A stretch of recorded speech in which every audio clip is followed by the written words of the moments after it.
తీసుకో బ్రో. రే పర్లేదా? ఒకసారి తాగరా రే, తాగితే ఒకసారి మరి వదలు.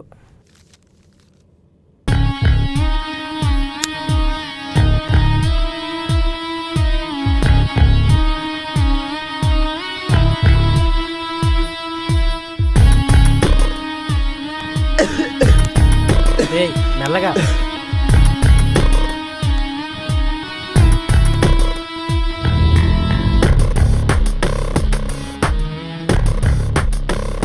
ఎలా ఉంది?